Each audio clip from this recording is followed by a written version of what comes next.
إن الحمد لله نحمده ونستعينه ونستغفره ونعوذ بالله من شرور أنفسنا وسيئات أعمالنا. من يهده الله فلا مضل له ومن يضلل فلا هادي له، وأشهد أن لا إله إلا الله وحده لا شريك له، وأشهد أن محمدا عبده ورسوله. يا أيها الذين آمنوا اتقوا الله حق تقاته ولا تموتن إلا وأنتم مسلمون. يا أيها الناس اتقوا ربكم الذي خلقكم من نفس واحدة وخلق منها زوجها وبث منهما رجالا كثيرا ونساء، واتقوا الله الذي تساءلون به والأرحام إن الله كان عليكم رقيبا. يا أيها الذين آمنوا اتقوا الله وقولوا قولا سديدا يصلح لكم أعمالكم ويغفر لكم ذنوبكم، ومن يطع الله ورسوله فقد فاز فوزا عظيما. أما بعد، فإن أصدق الحديث كتاب الله تعالى، وخير الهدي هدي محمد صلى الله عليه وسلم، وشر الأمور محدثاتها، وكل محدثة بدعة، وكل بدعة ضلالة، وكل ضلالة في النار. أما بعد. Donc, Inch'Allah Tabaraka wa Ta'ala, la semaine dernière, on avait fini le chapitre des récipients et des ustensiles, et j'ai décidé de faire une petite trêve sur le livre Al-Wajiz. Comme c'est les vacances, beaucoup de gens sont absents, et le chapitre qui suit, c'est le chapitre de la purification. C'est un chapitre important, il y a des notions que beaucoup de gens ont besoin de connaître. J'ai donc décidé, pendant le reste de ces vacances, de faire la biographie d'un savant, chaque vendredi de faire la biographie d'un savant jusqu'au retour des gens, Inch'Allah Ta'ala. Donc la biographie du savant que j'ai choisi aujourd'hui est Cheikh Ibn Baz, rahimahullah ta'ala. Donc aujourd'hui on va parler de Cheikh Ibn Baz. La dernière fois on avait parlé de Cheikh Al-Albani, rahimahullah, et aujourd'hui on va parler de Cheikh Ibn Baz, rahimahullah ta'ala. Il s'appelle Abdelaziz ibn Abdillah ibn Baz, rahimahullah ta'ala. C'est la plus grande personnalité scientifique, islamiquement parlant, de notre époque, comme l'a dit Cheikh Abdel Mohsin Abbad. C'était un muhaddith, c'est-à-dire qu'il avait la science du hadith. C'était également un faqih. Il maîtrisait également la compréhension des hadiths. Et c'était aussi un zahid. C'était une personne qui ne donnait pas beaucoup d'importance à cette vie d'ici-bas. Il est né à Riyad en l'an 1330 de l'Hégire, ce qui correspond à l'année 1910 selon le calendrier chrétien. Il a grandi dans une famille qui était connue par sa science et par sa bonté. Il a appris le Coran par cœur avant d'avoir l'âge de la puberté. À l'âge de 16 ans, rahimahullah ta'ala, il a eu une maladie des yeux, et cette maladie a duré 4 ans jusqu'à l'âge de ses 20 ans où il est devenu aveugle, rahimahullah ta'ala. Parmi ses shuyukh, ses professeurs, il en avait beaucoup, mais celui qu'il a le plus côtoyé, celui dont il a le plus appris, est Muhammad ibn Ibrahim ibn Abdul Latif al-Sheikh, qui s'appelle Muhammad ibn Ibrahim ibn Abdul Latif al-Sheikh. Et quand vous entendez al-Sheikh, c'est-à-dire que cette personne fait partie de la famille du Cheikh Muhammad ibn Abdul Wahhab, rahimahullah ta'ala. Quand vous entendez al-Sheikh, sachez que cette personne est un des descendants, qu'il soit direct ou indirect, de l'imam Muhammad ibn Abdul Wahhab. Cheikh Ibn Baz, rahimahullah, a appris de ce savant, Muhammad ibn Ibrahim, a étudié avec lui plus de 10 ans. Il a étudié l'ensemble des chapitres de la science.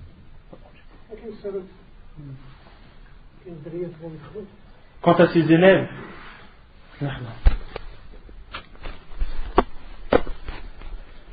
donc parmi les élèves de Cheikh Ibn Baz, rahimahullah ta'ala, il avait beaucoup d'élèves. La plupart des juges qu'il y a en Arabie, ainsi que des professeurs d'université, la plupart sont soit ses élèves, soit les élèves de ses élèves, ou soit les élèves des élèves de ses élèves.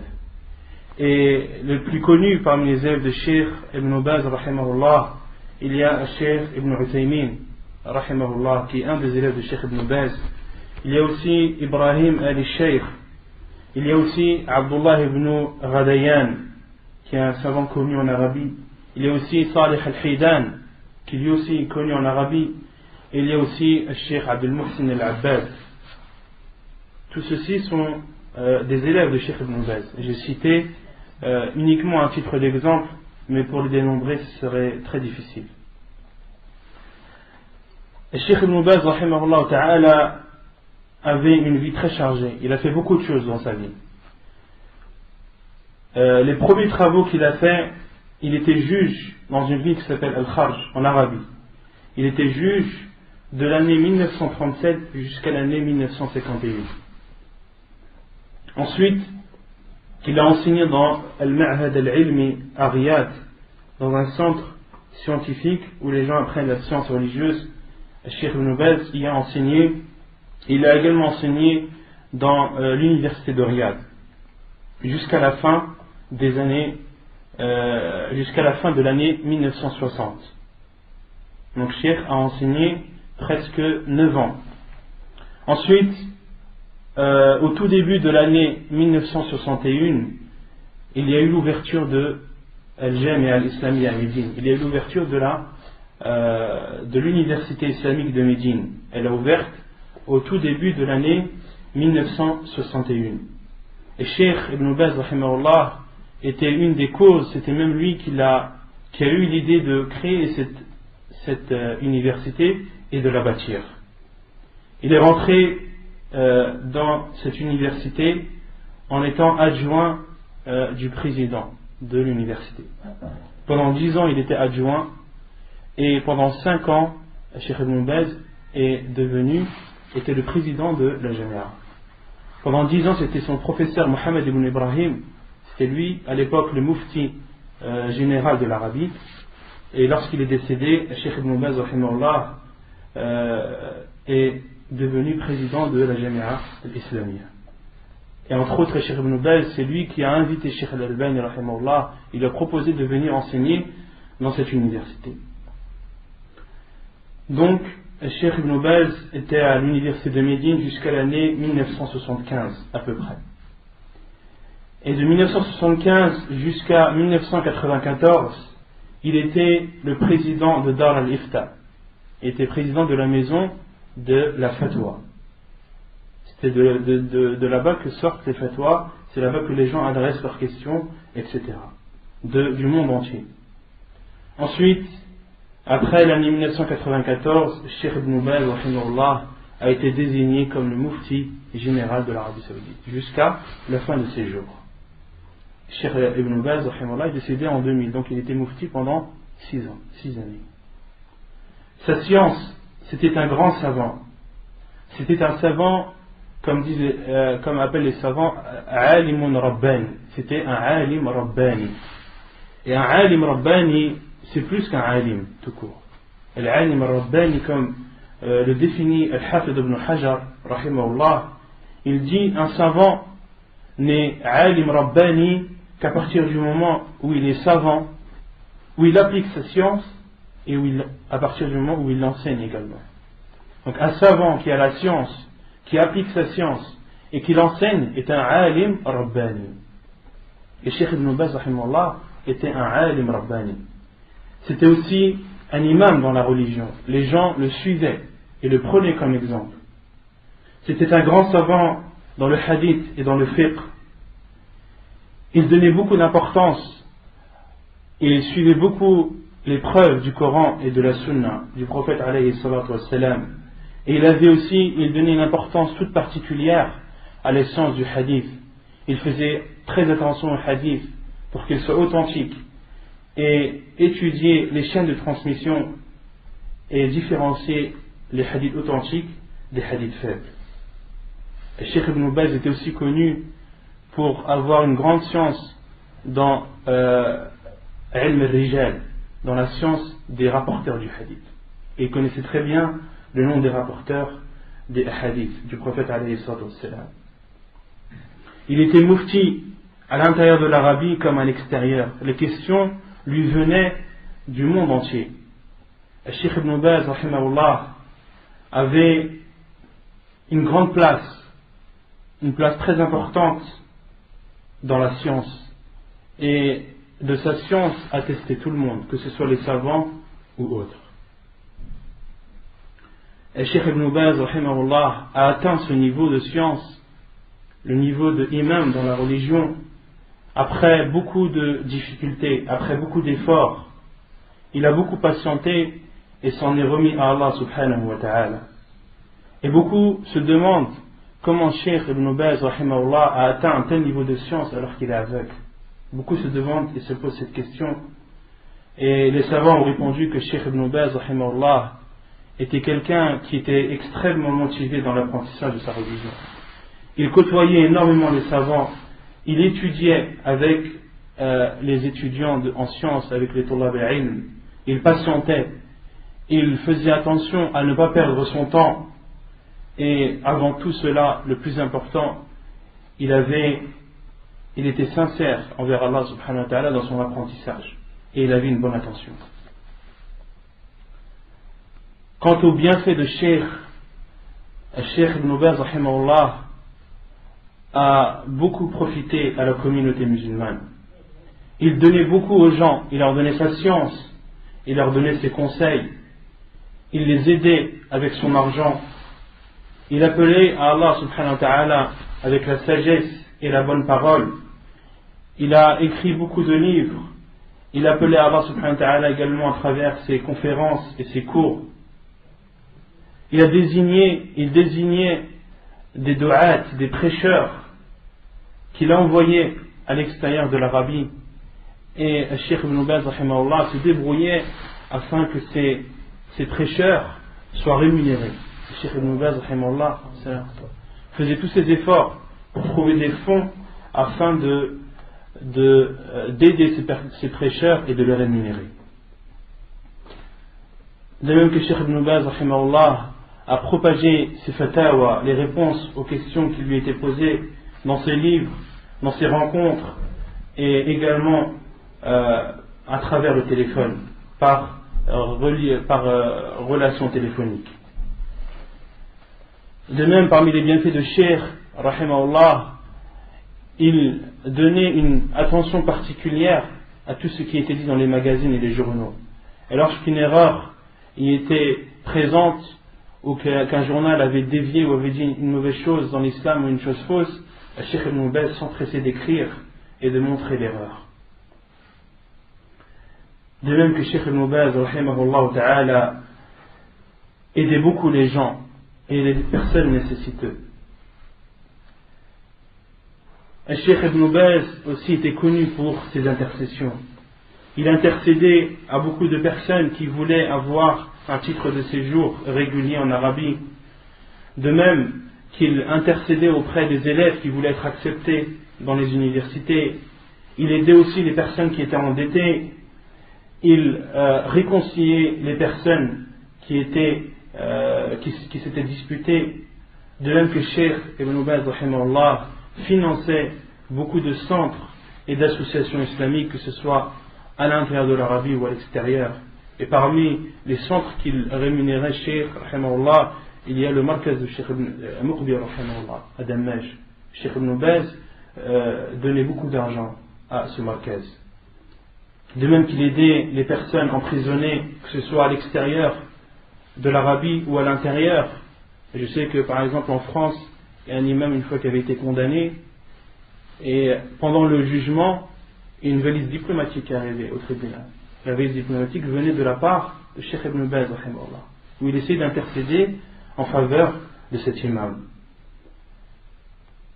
De même que Cheikh Ibn Baz, rahimahullah, aidait les personnes qui avaient besoin d'argent pour se soigner. Il aidait aussi les personnes qui avaient besoin de percer des puits chez eux. De même qu'il intercédait auprès des personnes qui avaient besoin que l'on les alimente en électricité. Autant de choses que Cheikh Ibn Baz, rahimahullah, apportait à sa communauté. Lorsqu'une personne venait le voir dans son bureau, où chez lui, Cheikh Ibn Baz rahimahullah l'invitait, soit à déjeuner, soit à dîner avec lui. Et Cheikh Ibn Baz demandait toujours à la personne comment elle va, si ses parents sont encore vivants, comment vont tes parents. Et les personnes étaient très atteintes par ce comportement de Cheikh. Un grand savant de cette renommée qui parle avec toi, qui te demande comment tu vas, comment vont tes parents, comment vont les musulmans là où tu habites, est-ce qu'il y a des personnes de science, etc. Cheikh qui te donne un peu de son temps et qui te donne de l'importance. Et ceci touchait beaucoup les gens. Et l'année où Cheikh Ibn Baz est tombé malade, il n'a pas fait le pèlerinage cette année-là. Les médecins lui avaient déconseillé de faire le pèlerinage. Et Cheikh Ibn Baz a envoyé et a ordonné qu'on ouvre sa maison à la Mecque. Qu'on ouvre sa maison à la Mecque et qu'on y accueille les gens et qu'on leur donne à manger. De même qu'il a ordonné que sa tente à Minan soit ouverte et que les gens y soient accueillis et nourris également. Et Cheikh Ibn Baz appelait et suivait ce sujet avec appeler les responsables, leur demander est-ce que la maison est bien ouverte, est-ce que les gens sont bien rentrés, combien était-il, qui est venu, qui n'est pas venu, alors que Cheikh rahimahullah était dans son lit d'hôpital. Une fois, Cheikh Ibn Baz rahimahullah était dans son bureau à la Mecque, et ensuite, après, à l'heure du déjeuner, il est rentré chez lui, il s'est assis à l'endroit où il mange, il n'a pas entendu de voix. Il n'a pas entendu le bruit des gens. Et il a demandé à une personne qui était proche de lui, qu'est-ce qu'ils ont les gens aujourd'hui? J'entends pas leur voix, pourquoi ils ne sont pas venus? Et la personne lui a dit, les gardes leur ont empêché d'entrer aujourd'hui. Cheikh Ibn Baz s'est énervé et est parti voir les gardes et leur a ordonné de faire entrer tout le monde et de les inviter au déjeuner. Une fois aussi, un homme est venu le voir dans son bureau. C'était un Africain, et Cheikh rahimahullah lui a dit, tu vas rester aujourd'hui chez nous, tu es notre invité. Et Cheikh rahimahullah a ordonné qu'on apporte du parfum et qu'on parfume cet homme. Et l'homme lui a dit, Cheikh, est-ce que je peux rester avec vous aujourd'hui? Et le Cheikh a dit, bien sûr, hilakumullah. Et l'homme lui a dit, oh Cheikh, est-ce que je peux manger aussi avec vous aujourd'hui? Et Cheikh Ibn Baz rahimahullah lui a dit, bien sûr, hayakallah, viens manger avec nous, viens aujourd'hui tous les jours. Et à ce moment-là, c'était l'heure de la prière, et Cheikh Ibn Baz rahimahullah s'est levé pour prier et répéter cette phrase, aujourd'hui et tous les jours, aujourd'hui et tous les jours, aujourd'hui et tous les jours. Rahimahullah ta'ala. Et Cheikh Ibn Baz, lorsqu'il mangeait, il ne mangeait qu'avec les pauvres. Il y avait toujours des pauvres dans l'endroit où il mangeait. À tel point que des personnes qui étaient riches et des personnalités importantes étaient gênées de cela. Et on dit à des personnes proches du Cheikh, allez voir Cheikh et dites-lui qu'il prépare de la nourriture pour les pauvres à part, et puis afin que nous on puisse s'asseoir avec lui et discuter avec lui de choses plus importantes. Et lorsque ces personnes sont parties voir le Cheikh et lui ont dit ces paroles, le Cheikh rahimahullah s'est énervé. Il a dit, nous on n'oblige personne à manger avec nous, j'oblige personne à manger avec moi. Celui dont sa personne ne veut pas, celui qui n'est pas capable de manger avec des pauvres, qu'il aille manger chez lui avec sa famille. Je n'oblige personne à manger. Quant à moi, je suis comme ça et je ne changerai pas. Quant à moi, je suis comme ça et je ne changerai pas. Rahimahullah ta'ala. De même que Cheikh Ibn Baz, pour aider les gens, demandait une avance sur son salaire du mois prochain afin d'aider les personnes nécessiteuses. Une fois, il a donné plus de 400 000 riyals, ce qui représente 100 000 euros, à une femme handicapée qui avait du mal à se marier. Cheikh Ibn Baz rahimahullah, lui a donné cette somme afin qu'elle s'achète une maison en espérant que quelqu'un veuille se marier avec elle en sachant qu'elle a une maison. De même qu'un homme des Philippines a écrit une lettre à Cheikh, cet homme s'est converti dans son pays et les gens de son pays l'oppressaient et ont détruit sa maison. Et cet homme a écrit à Cheikh Ibn Baz, il lui a dit que je n'ai trouvé personne à qui écrire dans ce monde, dans cette terre, qu'à toi, Cheikh Ibn Baz. Et l'homme a expliqué sa situation, et Cheikh Rahimahullah lui a répondu et a envoyé avec sa lettre 10 000 riyals. Et Cheikh Rahimahullah Ta'ala a emprunté de l'argent, et une fois tellement il a emprunté et que ses dettes commençaient à être de plus en plus importantes, Cheikh Rahimahullah a pensé à vendre sa maison. Il a pensé à vendre sa maison pour rembourser ses dettes. Et lorsque certains responsables ont appris cela, ont appris cette situation de Cheikh, ils ont remboursé pour lui ses dettes. Cheikh Rahimahullah était quelqu'un qui avait une grande bonté. Une fois, dans une de ses assises, un homme lui a demandé sa iba'a. La iba'a, c'est ce que en Arabie ils mettent au-dessus du qamis.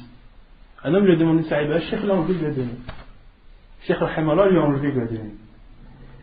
Quant à son adoration, Cheikh Ibn Baz Rahimahullah était appliqué sa science.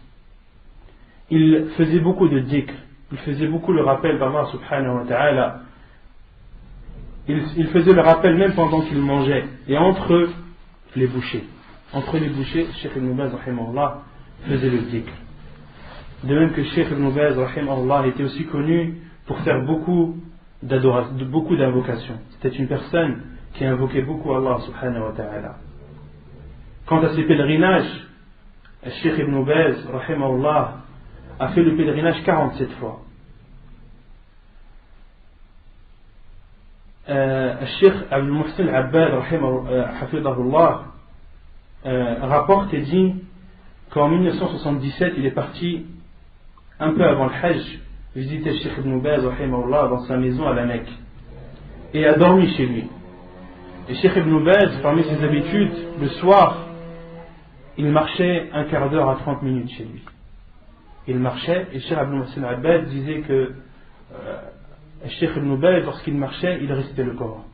Il ne se contentait pas de marcher uniquement, il ne perdait pas son temps, il marchait pour entretenir sa santé et profiter de ce moment aussi pour lire et réviser le Coran. De même que Cheikh Abdul Muhsin Abbad Hafidahullah raconte qu'une fois il est rentré dans la mosquée de Médine avec Cheikh Ibn Baz à l'heure de Dhuhr. Et Cheikh Ibn Baz a prié 4 rak'at avant le Dhuhr, tandis que Cheikh Abdul Muhsin Al-Abbad en a prié que 2. Lorsque Cheikh Ibn Baz a terminé de prier, il a demandé à Cheikh Abdul Muhsin combien as-tu prié de rak'at? Cheikh Abdul Muhsin a dit 2.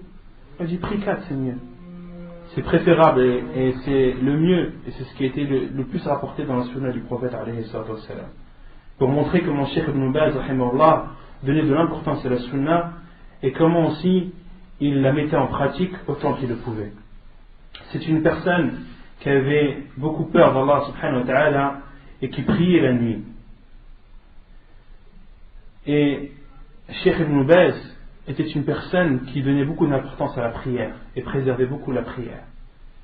Il raconte lui-même et dit, il y a une histoire qui m'est arrivée et que je n'ai pas oublié jusqu'à nos jours, jusqu'à aujourd'hui.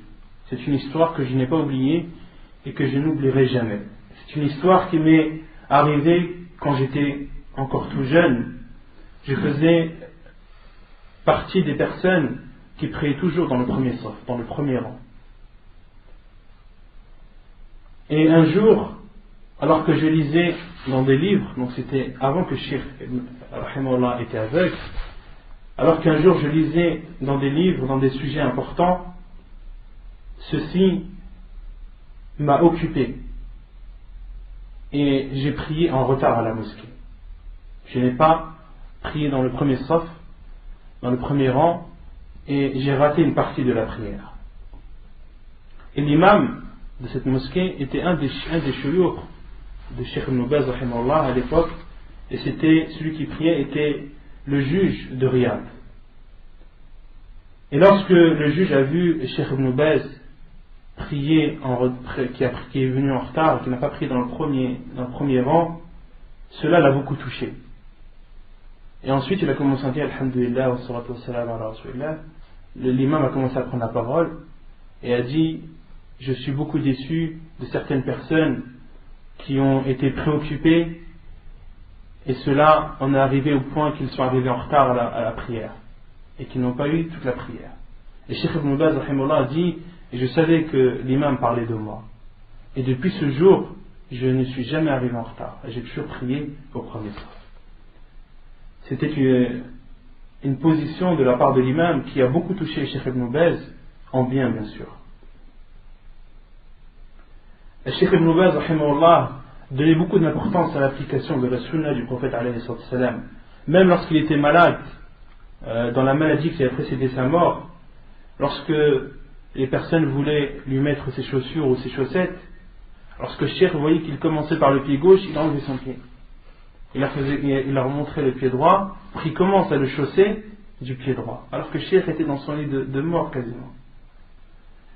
De même que le cheikh Ibn Baz rahimahullah utilisait le siwak avant chaque prière. Il ne délaissait jamais la prière de la nuit, même en voyage. Une fois, il n'a pas prié le Fajr, la prière du Fajr à la mosquée. Et certains de ses élèves sont partis à sa maison, ont frappé, et Cheikh leur a ouvert la porte, et immédiatement leur a demandé l'heure de la prière. Ses élèves lui ont dit que la prière est terminée, les gens ont prié. Et Cheikh rahimahullah ce jour-là était très fatigué, n'avait pas beaucoup dormi, avait prié la nuit, puis s'est allongé et le sommeil l'a envahi. Et personne ne l'a réveillé et personne n'a mis son réveil. Et Cheikh rahimahullah ta'ala a dit à ses élèves ensuite: c'est la première fois que je rate Salat al-Fajr de ma vie. Cette fois-ci est la première fois que je rate Salat al-Fajr. Allah alam quel âge avait le Cheikh à l'époque, mais il n'était pas jeune. Quant à son comportement, le Cheikh rahimahullah était une personne très modeste. Lorsqu'il mangeait, il s'asseyait par terre. La iba'a qu'il portait n'était pas une iba'a chère.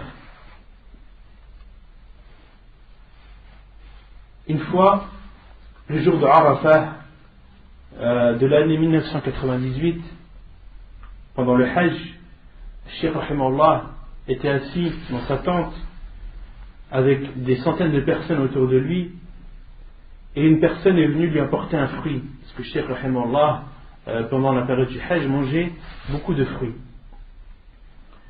Et lorsque le fruit a été posé devant lui, le Cheikh a demandé: est-ce que l'ensemble des gens qui sont ici ont la même chose ou pas? La personne a dit non, mais que toi. Le Cheikh rahimahullah s'est énervé et a ordonné qu'on éloigne ce fruit de lui. Pourquoi? Il ne voulait pas manger devant les gens qui étaient en train de le regarder. Et il est possible que parmi ces gens-là, des personnes qui n'aient pas mangé ou qui aient envie de ce fruit, mais qui n'avaient pas la possibilité de le manger. Donc Cheikh rahimahullah a préféré ne pas manger ce fruit devant les gens. Pour montrer aussi sa modestie, alors que Cheikh donnait un cours dans la mosquée de la Mecque, du Haram al-Makki, il a été questionné. On lui a demandé, parmi les questions qui lui avaient été posées: un garçon et une fille, sont-ils égaux, ou le jugement est-il le même pour les deux quant au fait de raser la tête du nouveau-né et de peser les cheveux et de donner en aumône la quantité en argent de métaux?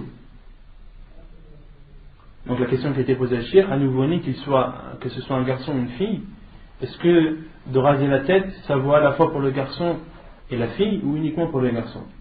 Et Cheikh rahimahullah a répondu: je n'ai pas de science. Inch'Allah, je demanderai à certains étudiants en sciences religieuses, et ensuite je vous informerai. Et le Cheikh rahimahullah a dit ça ou dans le Haram al-Makki, dans la mosquée de la Mecque, qui était bondée de gens.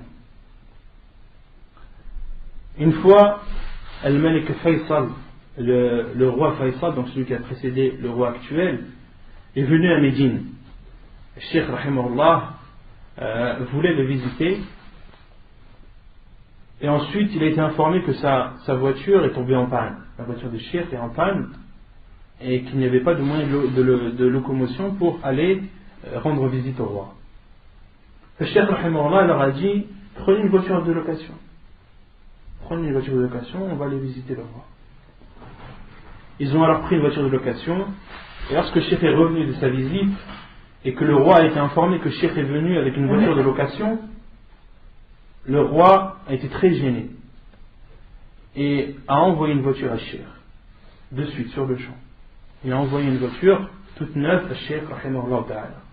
Lorsque le cheikh a été informé de ça, que le roi lui a envoyé une voiture toute neuve en cadeau, cheikh rahimahullah a refusé. Il a dit: non, rendez-lui, on n'a pas besoin, ma voiture me suffit.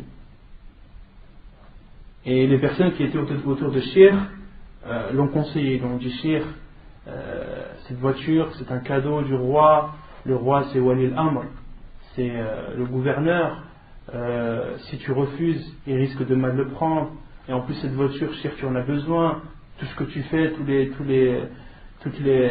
le bien que tu apportes à la communauté, tu as besoin de cette voiture. Et cheikh rahimahullah, qu'est-ce qu'il a dit? Il a dit: laissez-moi le temps de faire ça, l'istikhara. Laissez-moi le temps de faire la prière de la consultation. Et cheikh rahimahullah a fait la prière de la consultation, et ensuite il a dit: ok, donc j'accepte la voiture, et il a de suite écrit au roi pour le remercier de son geste. Et une fois aussi, rahimahullah ta'ala, il a été questionné sur Ayat al-Dayn, le verset du prêt. C'est le verset qui fait toute une page, le plus long verset du Coran, l'avant-dernière page de Surat al-Baqarah. Et Cheikh a été questionné sur ce verset lorsqu'une personne prie et divise ce verset en deux. Dans la première raka'a, il lit la première moitié de ce verset, et dans la deuxième, il lit la seconde moitié. Et Cheikh dit: c'est la première fois qu'on me pose cette question. C'est la première fois qu'on me pose cette question. Et ensuite, il a répondu et a dit: s'il lit ce verset en le séparant, en le divisant dans les deux raka'at, il n'y a pas de mal, mais le mieux est de le prier dans une seule raka'at. Et ici, où est la modestie de Cheikh dans cette réponse? C'est lorsqu'il dit: c'est la première fois qu'on me pose cette question, ou c'est la première fois que je suis confronté à cette question. Et ça, c'est une modestie de sa part, contrairement à beaucoup d'autres personnes qui, au contraire, parce qu'elles parlent, on a l'impression qu'elles connaissent qu'elles connaissent toutes les choses, que toutes les mas'ala, tous les sujets ont déjà été traités par cette personne. Et en aucun cas cette personne dira: non, ce sujet, je n'ai jamais été confronté à cette question. C'est une modestie de la part de Cheikh d'avoir dit une telle parole. Et les nombres de fois où Cheikh a été questionné et a répondu je ne sais pas, ou ce sujet demande une révision, ou il demande directement à un élève, un étudiant dans la science religieuse, lui demande directement, il dit: qui peut nous faire une recherche sur ce sujet, et ensuite nous donner la réponse, je lui en serai très reconnaissant. Cheikh comme ça dans son cours, il demande à un talib ilm, alors que lui c'est un imam dans la religion. Une autre fois, un homme est venu lui demander une question, et Cheikh rahimahullah lui a répondu: je ne sais pas. Et l'homme lui a dit: comment ça, toi tu ne sais pas? Si toi tu ne sais pas, qui sait? Et Cheikh rahimahullah a dit: cet homme va crier à l'horizon que Cheikh Ibn Baz ne sait pas. Va crier à l'horizon, sort dehors et crie que Cheikh Ibn Baz ne sait pas, pour montrer la modestie de ce savant. Parmi aussi les choses qui montrent la modestie de Cheikh, il n'aimait pas qu'on fasse ses éloges. Une fois, un étudiant en sciences religieuses a écrit un poème où il cite les éloges de Cheikh al-Albani et de Cheikh Ibn Baz rahimahullah ta'ala. Il cite ces éloges, et ce poème a été lu par Cheikh par une personne qui travaillait dans Majalat al-Da'wa, dans un magazine qui s'appelle Majalat al-Da'wa. Et cette personne a lu le poème à Cheikh, et ensuite Cheikh lui a demandé: est-ce que tu vas publier ce poème dans le magazine? Et l'homme a répondu, si vous l'autorisez, oui. Cheikh a dit, déchire-la. Cheikh a refusé que ce poème soit publié dans son magazine. Il lui a dit, déchire. Et en an 1415 de l'Hégire, donc en 1995, le journal Al-Madina, qui est connu et qui est diffusé dans tous les pays arabes, voulait faire un article sur Cheikh, sur sa vie, etc.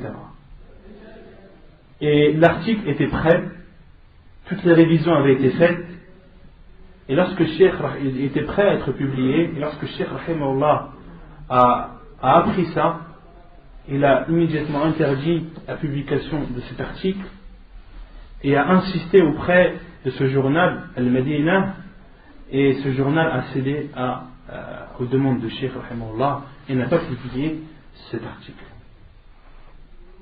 Ce qui montre aussi la modestie de Cheikh Ibn Baz Rahimahullah Ta'ala,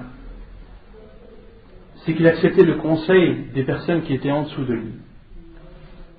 Je me souviens à peu près 7 ans de ça, lorsqu'on était au Hajj avec un frère, on est parti visiter Cheikh Jamil Zino, Mohamed Jamil Zino, qui est connu. Il y a beaucoup de livres de lui qui ont été traduits en français. On est parti chez lui et Cheikh nous a invités à dormir chez lui.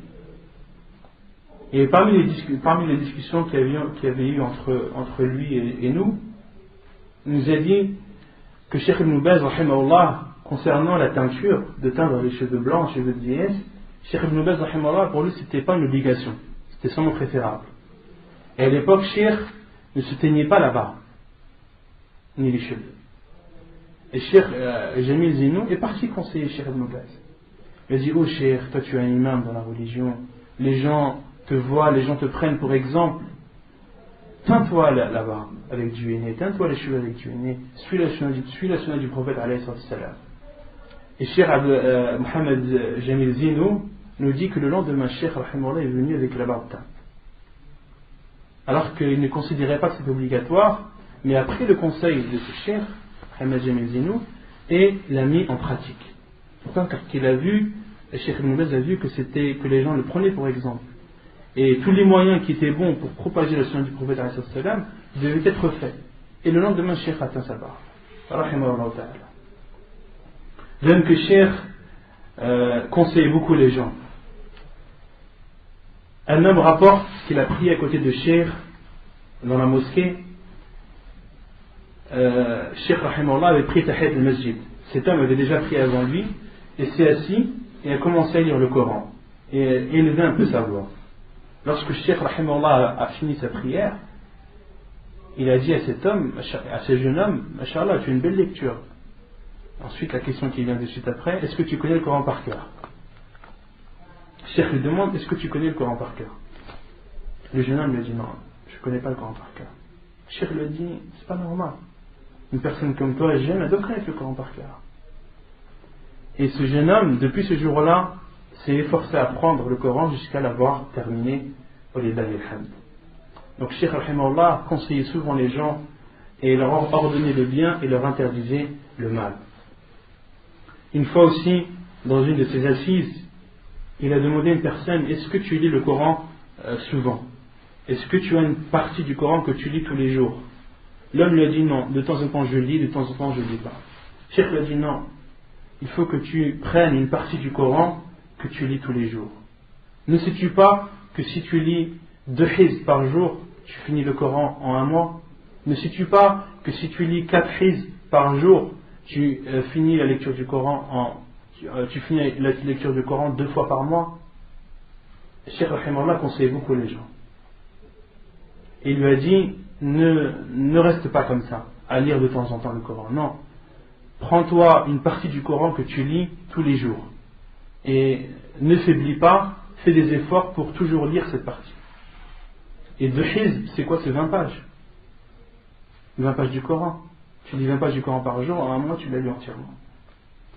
De même que Cheikh Rahimahullah, parmi ses comportements louables, il donnait beaucoup d'importance au temps. À chaque fois qu'on parle des savants, on parle toujours de leur importance qu'ils donnent au temps. Cheikh Rahimahullah était très strict dans les rendez-vous, comme Cheikh Al-Albani, comme on l'avait vu. Cheikh Rahimahullah connaissait l'heure, alors qu'il n'avait pas de montre. Et plusieurs fois, des personnes disent que Cheikh Ibn Baz, Rahimahullah, une fois, savait lorsque le muezzin était en retard. Il dit, ce n'est pas l'heure de la prière. Pourquoi le muezzin n'a pas encore fait l'adhan? L'heure n'est pas encore rentrée. Et de suite après, il y avait l'adhan qui était élevée. Donc Cheikh connaissait l'heure et sans avoir de montre. De même, parmi les choses qui montrent que Cheikh Rahimahullah donnait beaucoup d'importance au temps, on lui lisait des livres et on lui lisait des fatwas, etc. Même lorsque Cheikh descendait de sa voiture. Lorsqu'il allait travailler, il descendait de sa voiture. Entre la voiture et son bureau, les gens lui posaient des questions. Ou bien on lui lisait un livre. Cheikh, on lui lisait toujours, tout le temps. Tout le temps, on lisait sur Cheikh. Soit on lisait un livre, soit on lui posait des questions, soit c'était une demande qui lui était faite, etc. Et une fois, les responsables de l'endroit où il travaillait lui ont proposé de lui faire une porte à l'endroit où sa voiture a stationné. Donc il sort de sa voiture et il rentre directement dans son bureau. Et Cheikh a refusé. Il a dit non. Parce que moi, dans ce temps où je sors, dans ce laps de temps où je sors de ma voiture et que je vais dans mon bureau, je réponds à des questions. J'apporte du bien aux gens. Et si vous m'ouvrez cette porte, ce bien-là, je ne pourrai plus le faire. De même, parmi les choses qui montrent que Cheikh Rahimahullah donnait beaucoup d'importance au temps, il a travaillé plus de 60 ans et il n'a jamais pris de vacances. 60 années sans jamais n'avoir pris un seul jour de vacances. Cheikh n'a jamais pris de vacances. Parmi les choses dont Cheikh est connu, c'est qu'il n'a jamais pris de vacances et il n'a jamais voyagé en dehors de l'Arabie. Il n'est jamais sorti de l'Arabie, Cheikh Rahimahullah. Et une fois, un responsable lui a proposé, lui a dit, Cheikh, que dirais-tu si on sortirait à la campagne pour aller changer d'air, pour aller respirer de l'air pur? Cheikh lui a répondu en rigolant, Cheikh lui a dit, moi je ne sors pas. Et ce n'est pas dans mes habitudes de sortir. Et le responsable lui a dit, mais Cheikh, mais la personne a besoin de sortir, a besoin de changer d'air, a besoin de respirer de l'air frais, tout ça. Et Cheikh en rigolant lui a dit, celui qui a besoin de changer d'air et de respirer de l'air frais, qu'il monte à la terrasse et ça lui suffira. Et une fois il est sorti en voyage à l'extérieur de Médine pour aller donner une conférence, et Cheikh avait toujours des personnes qui écrivaient ce qu'il disait, des personnes qui lisaient sur lui des questions, et Cheikh répondait et ces personnes écrivaient les réponses de Cheikh. Et une fois lorsqu'il est sorti en voyage à l'extérieur de Médine, Cheikh, lorsqu'il rentrait dans sa voiture, il disait de Arroko, la dua du voyageur, et ensuite il disait Tawakkalu ala Allah. Il disait à ses écrivains Tawakkalu ala Allah. Commencez à lire. Ayez confiance en Allah et commencez à lire. Ne perdez pas de temps. Et ce jour-là, les deux écrivains de Cheikh ont dit au Cheikh, on est toujours sur toi. Et là, on a l'occasion de voyager. Laisse-nous profiter un peu de notre voyage, de regarder les montagnes, de regarder la plaine, de regarder la nature, de réfléchir sur la création d'Allah. Et Cheikh a rigolé, rahimahullah. Il a dit, ok. Donc, l'un d'entre vous me lit, pendant que l'un lit, l'autre regarde, et réfléchit sur les créations d'Allah. Et lorsqu'il a fini de lire et que moi, je dicte, celui qui regardait, qui réfléchissait, écrit, et celui qui lisait, regarde et réfléchit sur la création d'Allah. Comme ça, pour gagner du temps et pour pas le perdre. Et Cheikh Rahimahullah avait la baraka, son temps était béni. Une personne rapporte que Cheikh, une fois, entre le Maghrib et l'Isha, donc les assises de Cheikh c'était comme ça. Lorsqu'on assistait à ces assises, Cheikh était assis, avec une personne à sa droite, une personne à sa gauche, une personne qui lit les demandes des gens, les demandes d'intercession, les questions sur le divorce, les lettres qui lui sont envoyées, plein de choses. Tout le temps, Cheikh avait tout le temps des choses à dire sur lui. Et Cheikh, lorsqu'il répondait aux demandes, etc., l'autre personne écrivait la parole de Cheikh. Donc, l'assise de Cheikh est assis, à sa droite et à sa gauche, des personnes qui écrivent ce qu'il dit et lisent. Et un téléphone aussi à côté de Cheikh. Le téléphone qui n'arrête pas de sonner, des personnes qui viennent le saluer, et ce jour-là, il y avait 60 personnes qui lui avaient posé des questions. 60 questions qui ont été posées à Cheikh, avec les deux personnes à ses côtés qui lisent et écrivent ce qu'il dit, les personnes qui viennent le saluer, et le Cheikh a fini tout entre le Maghrib et l'Isha. Pour montrer à quel point son temps était béni. De même que Cheikh rahimahullah était connu pour avoir une excellente mémoire. Donc comme je vous ai dit, il a appris le Coran avant l'âge de la puberté. Ce qui montre aussi sa grande mémoire, c'est que Cheikh utilise les versets et les hadiths du prophète avec une extrême aisance, une très grande facilité. Lorsque Cheikh donne un cours et qu'il se justifie par un hadith ou par un verset, il n'hésite pas. La preuve est la parole d'Allah subhanahu wa ta'ala et il la cite. La preuve est le hadith du prophète et il le cite. Il n'y a pas d'hésitation. De même que Cheikh rahimahullah connaissait par cœur Sahihain, Sahih al-Bukhari et Sahih Muslim. De même qu'il connaissait par cœur Bulugh al-Maram. Et Cheikh Ibn Baz rahimahullah, même lorsqu'il était âgé, sa mémoire n'était pas atteinte. Sa mémoire était intacte. Sa raison aussi était intacte. Et c'est de même pour tous les savants en général. Même Cheikh al-Albani rahimahullah, sa mémoire était intacte, sa raison était intacte. Contrairement à beaucoup de gens, quand ils vieillissent, on a l'impression de parler à des petits enfants. Ils ne se rappellent plus de rien, ils ne se rappellent plus de leurs enfants, etc. Et parmi les savants qu'on a rencontrés aussi, il y a Mohammed ibn Abdel Wahhab al-Banna, un Égyptien qui habite à Jeddah, un des savants connus d'Arabie. Et ce cheikh a plus de 50 enfants. Il a plus de 50 enfants et il est âgé, il doit avoir plus de 88 ou 89 ans lorsqu'on l'avait vu. Et ses enfants, il ne les reconnaît même plus, il ne connaît même plus le prénom de ses enfants. Mais lorsque tu lui poses une question sur la religion, lorsque tu lui demandes un renseignement, lorsque tu lui demandes, le cheikh te parle en disant les versets, en disant les ahadiths, sans aucune difficulté. Subhanallah. Et c'est là où on voit le hadith du prophète lorsqu'il dit préserve Allah et Allah te préservera. Préserve Allah, c'est-à-dire préserve les limites d'Allah, préserve les ordres d'Allah en les appliquant et préserve ses interdits en les délaissant. De même que Cheikh Ibn Baz rahimahullah reconnaissait les personnes même après une longue période de séparation. Il ne les reconnaissait qu'à la voix. Il ne les reconnaissait qu'à la voix.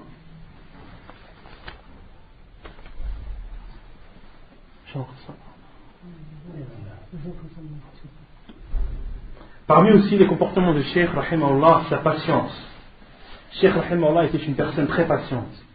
Il priait la nuit, il se réveillait toujours 1 heure avant la prière du Fajr, en général à 3 heures du matin. Même lorsqu'il rentrait tard, une fois il est parti à Jeddah pour ouvrir un centre islamique, il n'est revenu chez lui qu'à 2 heures du matin. Et les personnes qui l'accompagnaient, qui ont dormi chez Cheikh, ne pensaient pas que Cheikh allait se réveiller pour prier.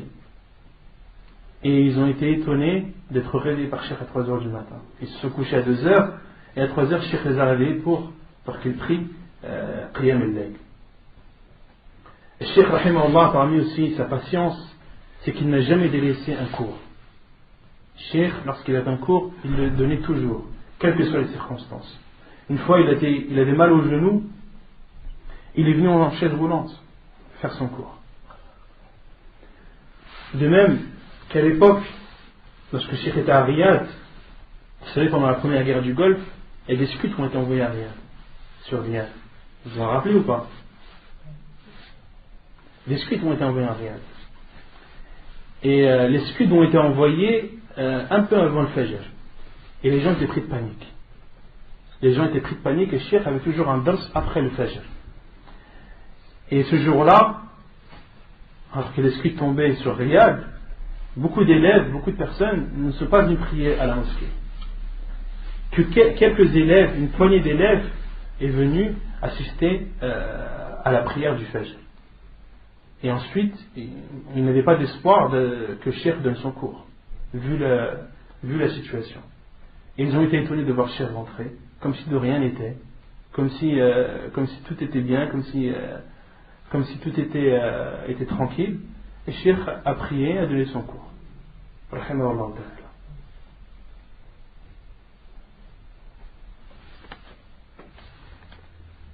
Parmi aussi les comportements de Cheikh, il pleurait beaucoup, rahimahullah ta'ala. Combien de cours qu'il a donnés ont été interrompus et ont été suspendus à cause de ses pleurs. Il pleurait quand il entendait une récitation du Coran. Il pleurait également lorsqu'il entendait des éloges faits du Coran et de la sunna du prophète alayhi salam. Il pleurait aussi lorsque l'on citait son cheikh Mohammed ibn Ibrahim. Cheikh une fois a parlé de son cheikh et a fondu en larmes. C'était un cheikh qu'il estimait beaucoup.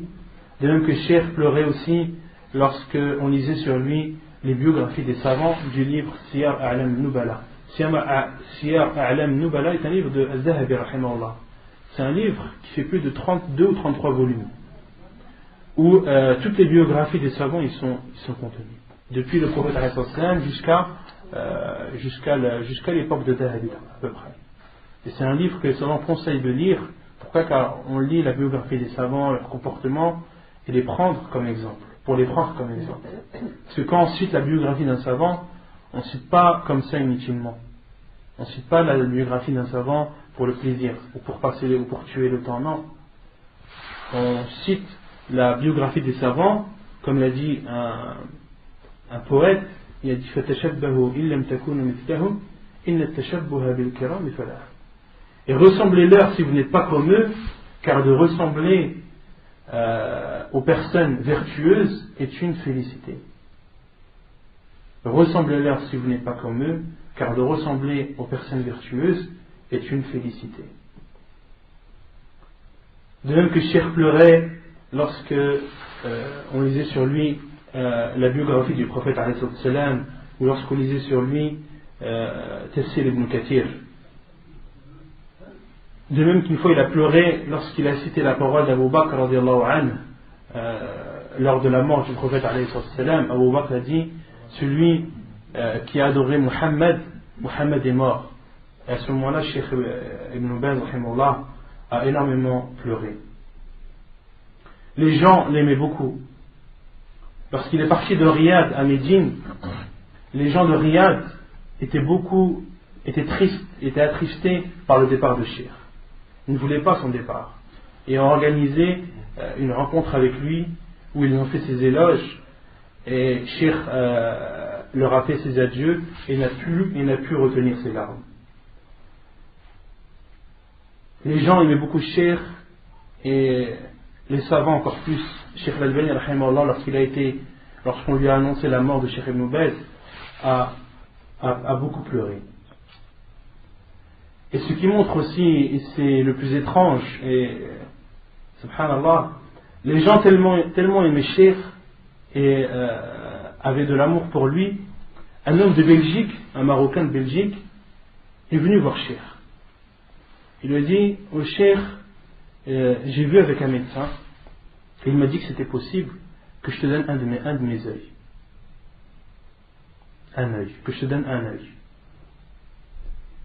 Et Cheikh rahimahullah il lui a remercié de son geste, etc. Il lui a dit que, alhamdulillah, qu'il n'acceptait pas, et au contraire qu'il acceptait ce qu'Allah subhanahu wa ta'ala lui avait écrit. De même qu'une personne, un Soudanais est venu le voir aussi, il lui a dit: Cheikh, je veux te donner un œil. Je veux te donner un œil, un de mes œils, accepte-le. Cheikh a refusé, il lui a remercié de son geste, et il lui a refusé et a dit: alhamdulillah, on accepte et on est entièrement satisfait de ce qu'Allah subhanahu wa ta'ala a écrit pour nous. Et Cheikh rahimahullah était d'une grande gentillesse, était doté d'une grande gentillesse. Une fois un homme est venu lui parler et l'a insulté Cheikh Ibn Baz violemment. Et cet homme est décédé par la suite. Et lorsqu'il était décédé, Cheikh Rahimahullah, lui, était au Hajj, était à la Mecque. Cet homme est décédé à Riyad. Et l'imam de la mosquée a refusé de prier sur cet homme. Pourquoi? Car il a su que cet homme avait insulté Cheikh Ibn Baz. Il a dit, moi je ne prie pas sur cet homme, il a insulté Cheikh. Et il a dit aux gens que quelqu'un d'entre vous prie sur lui, moi je ne prie pas sur lui. Lorsque Cheikh est revenu de la Mecque, du Hajj, et qu'il a été informé, il s'est énervé. Il s'est énervé et a ordonné qu'on lui montre la tombe de cet homme. Il est parti à prier sur cet homme et a fait des invocations longuement, a beaucoup invoqué pour cet homme, alors qu'il avait insulté. De même que Cheikh conseillait beaucoup les gens de bien se comporter avec ses femmes et avec sa famille. Une fois, il a voyagé en avion, il a voyagé en compagnie de sa famille, et sa famille arrive en retard, arrivé plus d'1 heure en retard. Et l'avion a même été retardé à cause de ça. Et Cheikh Rahimahullah, comme je vous dis, on lit toujours sur lui. Pendant qu'il attendait, on lisait sur lui. On lisait soit un livre, soit on lui posait des questions, etc. Et toutes les 10 minutes, Cheikh disait, ils sont arrivés ou pas? Et si on lui disait non, Cheikh disait, continue la lecture. Ainsi de suite, jusqu'à ce que sa famille est arrivée, et Cheikh ni les a engueulés, ni leur a fait un reproche, car il savait très bien que s'ils étaient en retard, c'était pour une raison valable. Et une fois, dans une de ces assises, le téléphone sonne, et c'était la femme d'un des coups de Cheikh, d'une des personnes qui écrit pour Cheikh. Et Cheikh lui a donné le téléphone, il a dit, c'est ta femme. Et cet écrivain sait très bien que Cheikh n'a pas beaucoup de temps, que le temps est compté dans les assises de Cheikh. Donc il ne voulait pas tarder au téléphone. Sa femme lui demande, est-ce que tu vas déjeuner aujourd'hui? Il dit non, il raccroche. Le Cheikh lui dit, ça y est, t'as fini la conversation téléphonique? Il a dit, l'homme a dit, oui, ça y est, j'ai fini. Il dit, subhanallah, c'est quoi cette froideur? C'est quoi ce mépris envers ta femme? C'est comme ça que tu parles à ta femme? Et l'homme lui a dit, mais Cheikh, elle m'a demandé ce que j'ai déjeuné aujourd'hui. J'ai dit non, c'est tout, le but de l'appel il est fini, donc j'ai raccroché. Cheikh lui a dit, la hawla la quwwata illa billah. Khayrukum khayrukum li ahli. Le meilleur d'entre vous est le meilleur envers sa femme, envers sa famille. Et pour terminer, Cheikh Rahimahullah est décédé le 13 mai 1999, avant la date du Fajr, donc c'était un jeudi. Et on a prié sur lui, les gens ont prié sur lui dans le Haram al-Makki, à la mosquée de la Mecque, après la prière de Jumu'ah. Et le nombre de personnes qui ont prié sur lui est innombrable. Et leur nombre, seul Allah subhanahu wa ta'ala le connaît. Il a été enterré dans le cimetière de la Mecque. Et Cheikh Ibn Uthaymin rahimahullah était la personne qui conduisait plutôt qui précédait le convoi funèbre. Parmi les personnes qui ont assisté au lavage de Cheikh rahimahullah, il y a Abdelaziz al-Cheikh, le mufti actuel. Il y a également Salih al-Cheikh, le ministre des Affaires étrangères actuel, de même que Abdel Mohsen al-Abbad et son fils ont assisté au lavage de Cheikh Ibn Baz rahimahullah ta'ala. ونكتفي بهذا القدر وصلى الله وسلم وبارك على نبينا محمد وعلى آله وصحبه أجمعين وآخر دعوانا الحمد لله رب العالمين.